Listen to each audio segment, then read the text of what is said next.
Hey everyone, welcome back to the channel. We're looking at Stellar Crown today. We're getting a 5-month update on this set. We're going to see how it's stacking up to everything else in the market, this crazy market that we're in. So sit back, relax, and welcome to PokeMarketLab. All right, let's get into it. Stellar Crown, 5-month update.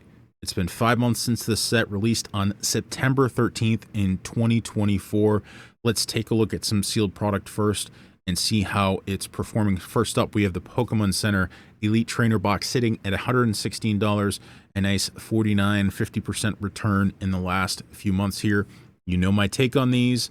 You know the market has voted on these. There's only 40 of these listed on TCG Player, so this is consistently going to happen as time goes on here in sets release, where it's going to be harder and harder to get these in the pre-order window from the Pokemon Center website. They're going to continue to perform well. The market's kind of voting on these blindly at this point, regardless of the promo. Like the Noctowl, this is a Noctowl promo you can see here on the screen. Just weird card to me. I don't know if anyone else feels that way. It just the eyes on that, it's just odd. It's not the best, and just my opinion. And that card is sitting at $38, so doing really well for a Pokemon Center stamped card. So the market, I don't know if the market's, maybe I'm just out of lockstep with the market in terms of, you know, how I subjectively see that card, or the market's just so crazy. It's just the history on the Pokemon Center ETBs and the promos is such that people just don't care, and they're just buying it. They don't care. It's got Pokemon Center on it. They buy it. So regardless to say, these are going to do well long term. This is not my favorite Pokemon Center ETB. We'll put it that way. Not my favorite promo. Box art has Tropicus on it. It's fine box art, but these are doing well. Would I pick this up at $116? Probably not. I think my money's better spent on another Pokemon Center ETB, especially newer ones, or maybe cheaper, or save up a little bit more and get a booster box. Regular, going on to the Noctowl here again. This card's performing great. 30% return in the last few months. Not that many listed on TCG Player. Again, the only way to get these is to crack the Pokemon Center ETB. So there's a lot of resistance, especially now. They're expensive, right? So the box itself is over $100. So do you crack that box to liquidate try to get a $38 promo? Probably not. So the population of this Noctowl card is just going to continue. It's not going to increase. It's going to continue to go down. Again, this is the Pokemon Center ETB version of the card. It's got that little stamped logo here. That's the only difference versus the regular Noctowl. Again, not my favorite card, sitting at $38. Not a card I would go out and get.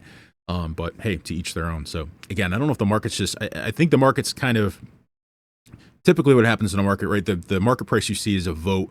It's a representation of supply and demand, but also a vote of, on the demand side, typically demand is because people like the card. Well, when everything is up across the board, then you have a lot of people they're specking on cards because they think it's gonna make them money. It's not necessarily a vote of, the demand is not necessarily a vote of, hey, I like this card. So just keep that in mind. That's why I say you should always make your own decisions on this stuff. I'm not buying Noctowl. I'm not buying Stellar Crown ETBs, Pokemon Center ETBs at $100 a pop because of that card, because I don't like it. So in long term, I think eventually when the market corrects, this is not going to get the vote. So regular ETB is doing quite well, sitting at $53 here, 44% return. Now that 44% return is not indicative of really solid performance. It's just it was so cheap before release here. Actually, it was actually cheap during the market here, during the run up, and only recently recognized in the last few months as, you know, an appropriately priced at the $53. It was underpriced. We'll put it that way. At that $36 point here, you can see 3 months ago. Again, the regular Noctowl, a lot more of them in the market, of course, and that's only at $3. And again, I don't think that card is worth. I don't think the Pokemon Center stamp one is even worth the $38 there. So regular ETB is doing good. I think this is, you know, again, I think this price, if you can get the regular ETB at this price, maybe the booster box is too expensive for you. This absolutely can go out and get it at this price point. I don't think that would be bad. Keep in mind with Stellar Crown that both the booster box and the regular ETB are, I would say, on the higher scale of risk in terms of a reprint. It's a younger set, again, only 5 months old, so this is absolutely going to be on the radar for Pokemon Company to potentially reprint. Again, whether they reprint booster boxes, ETBs, I think the ETBs is definitely a high risk of reprint. And again, that's not necessarily a bad thing. As an investor, as a collector, you have to be okay with your product getting cheaper sometimes. That's why you need to believe in the product. You need to have a thesis other than the fact that it's, hey, it's Pokemon, I'm going to get it. Versus, I like the cards. I like the cards in the set. I like the promo card. There has to be something there, and there should be something there before you make a decision about purchasing Pokemon cards. Never mind anything else in life, right? All right, let's look at the creme de la creme, the fund of the Pokemon world, which is the booster box, sitting at $165 here, 54% return. I think this is we're gonna look at this in a second and compare it to some other boxes. I think this is a little expensive for the set, in my opinion. Again, the market's voted on it, right? $165. I just don't think. I think given the reprint risk, I don't know that I would buy in at this price point. I think there's better buys. Again, this is a solid set, not discounting that.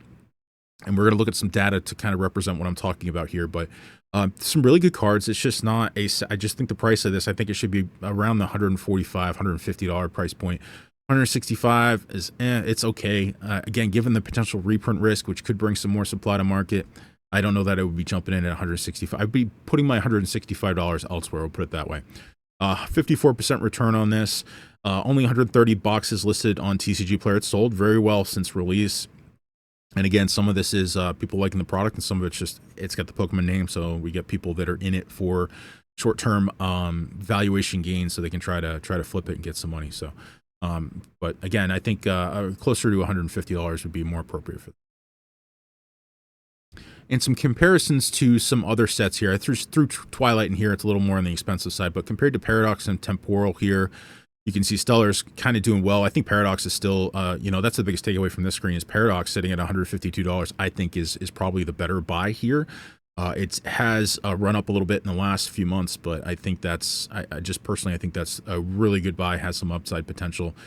Twilight doing very well at $190 and really just, across the board, you can see the percentage returns here on these kind of B tier sets, 54% on Stellar, 43% on Paradox, and 43% on Temporal, which is another good set. Just interesting to compare across the board here.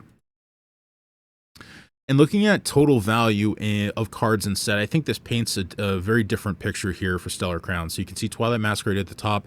And again, this is total value of all cards in set, from a penny up to the highest chase card, which in Twilight is the Greninja. So you can see here, Twilight sitting at $1,000, Paradox sitting at a very healthy $900, Temporal close to that $900 at $850 right now, and Stellar Crown, the caboose here, at $537. So I think that kind of, if you kind of take this and go back to that booster box screen previously and see the difference in, like, why is Stellar sitting higher than Temporal and Paradox? It doesn't make sense. That's why I'm saying I think Stellar should be a bit cheaper, especially for a younger set. It's definitely higher in the potential for reprints at this point. So to me, I would definitely take pause on the $165 price point if you're looking to enter. Again, not trying to discount the fact that it is a decent set, and you just have to compare it. You have to look at it in the context of what else is out there in the market. And one of my favorite screens here, the top 20 cards by value distribution. So we can see our Terapagos up there at above 80, and then Squirtle and Bulbasaur kind of pulling in there in second and third place. And then you can kind of see a smooth gradation down. So, I think this set is really hurt by not having. I'm actually here's a hot take. I think the Squirtle and Bulbasaur are going to hold this set together. They're an original 151. We're going to look at those cards in a second. They're beautiful cards. They're cute. Great scene cards. They're original 151. I would not be surprised if Squirtle and Bulbasaur take spot 1 and 2. And Terapagos makes his second or third. Terapagos is a fine card. It's just, having 151 in the set, I think, is a really important take here. And I think those cards, especially as time goes on and they become rarer, are probably going to go into spot 1 and 2. Just looking at the pull rates here in the top right. So again, we have to keep our pull rates in mind when we're talking about a set like this. Is $165, but doesn't have a chase card over a 100. To get any SIR, you're going to pull 90. On average, you're going to spend 90 packs to pull an SIR. So from a value standpoint, when you're opening a box, it's tough to hit that $165 price point. So what we've seen recently is on some of these sets is they don't have massive chase cards, but the box price is still pushing up. So just something to keep in mind. Very interesting. Again, that Squirtle and Bulbasaur, I think in the next 6 months, they're going to change pole position here with that Terapagos.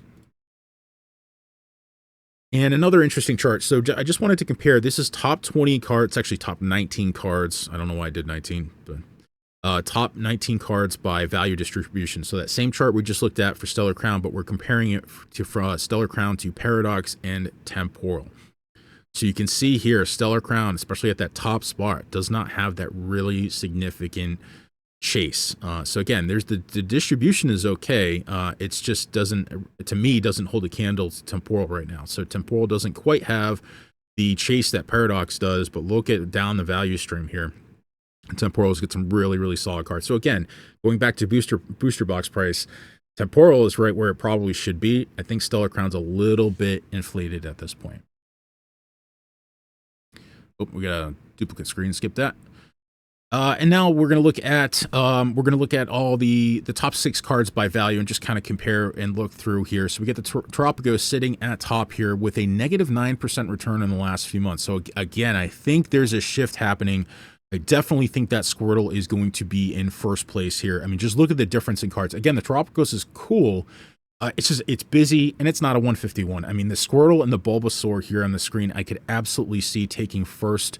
And maybe Squirtle shifts gears and moves to the left and takes that first spot. Tropicos goes in a second. But it's going to come down to Squirtle and Bulbasaur holding the setup. From a total value standpoint, they're absolutely holding the setup at this point. Just look at the difference in return. Again, Squirtle sitting at $80, 60% return in the last few months. Bulbasaur, $66, 53% return in the last few months. And I suspect that's going to continue. And again, as cards start to dry up, again, Squirtle sitting, only 134 listed on TCG Player. Bulbasaur 161. Terrapago is 150 listed on TCG Player. We will likely get more cards to market, though. Again, we're likely to get ETBs are still cheap. Booster box isn't crazily priced at this point.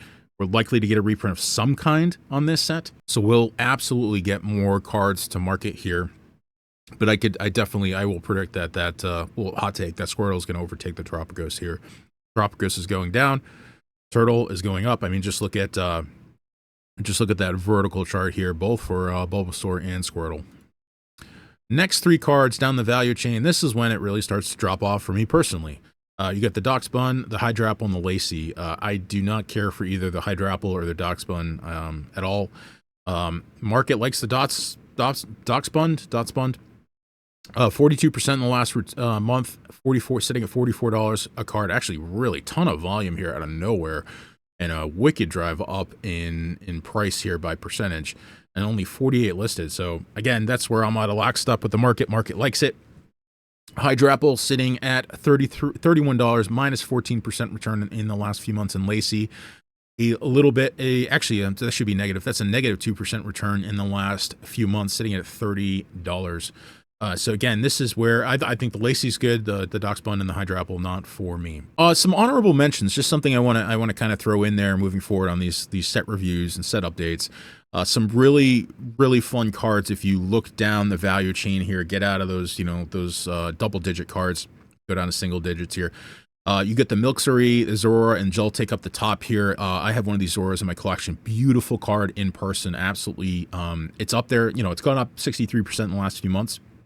If you don't have one, get one. I think it's going to continue to go up. It's just a really cool looking card. You got Meditite, Lapras, and Archaludon. I don't want to even continue to try to pronounce that. Again, some more beautiful cards here in the lower value distribution. But again, there's plenty to like here. Again, the concern's just really from the top end on those top few cards. Again, I wish maybe the Squirtle was a little rarer and a little higher in price, and I think it will be as time goes on. And so let's talk about the set. I'm going to kind of split up the rating on this set. We're gonna throw a booster box projected price out as well as a set rating. So for me is really kind of a B-. It's an okay set. It's right there with Paradox and Temporal. It just doesn't blow me away, and I think again it's just hurt by that really big chase card. It's still young too. Keep that in mind, right? It's on the expensive side from a booster box standpoint for how young it is and how likely we're gonna get reprints, and we absolutely will. The ETB is gonna get reprinted for sure. Whether they go back and reprint the booster box, they might have a light touch with it like they did with Paldea, and Obsidian. So, and I think for a booster box price target, I think you know the it's so hard to make these predictions, and I probably should have started with that. This is the market's not voting just based on whether it's good stuff or not. It's not. It's just anything that's out there. The bucket effect is in full force right now, and what that means is as things start to get more expensive, the bucket effect is in full force right now, which means as products start to get more expensive, they hit this kind of psychological barrier and money starts to spill over into other things, okay? Other eras, other booster boxes. So you can kind of see this little fight as money starts to move around from box to box and set to set as time goes on. And so I think, you know, I don't know, I cannot predict what's going to happen with this box, but I think a fair price, if the market's going to continue, as a whole, is going to continue to trend up in the next 6 months to a year, is 175 to 225. So that's predicting that the market as a whole is going to continue to expand. If the market wasn't crazy right now, again, I wouldn't be paying $165 a box for this. I think, again, it's a fine set. There's just in context of other sets, I think there's other sets to spend your money on. So again, just my opinion, but a solid set. Definite hold for a long period of time. If you do get reprints, if you have opportunities to get booster boxes for cheaper than $165, $150, I think that would be appropriate to get in. I think the ETB right now at $50 is a fine pickup. You're right at that MSRP, that typical retail price.